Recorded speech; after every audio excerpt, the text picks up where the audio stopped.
અને આજે ગામ ખરણા હાલ યુએસએ થી અમારા ધીરજભાઈ અને ધર્મિષ્ઠાબેન એમના લાડકવાયા દીકરા વિયાન, આજે વિયાનનો જન્મદિવસ છે તો એને જન્મદિવસની ખૂબ શુભકામનાઓ.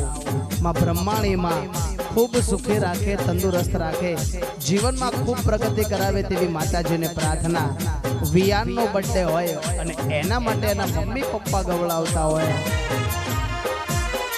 એવી દુઆ કરું દિન રાત, બ્રહ્માણીમાં અરજ કરું દિન રાત, મારા વિયાનને હાચવીન રાખજે. બ્રહ્માણીમાં એના બધા દુઃખ તું બાળી રે નાખજે. હેપી બર્થડે વિયાન, જીયો હજારો સાલ. જય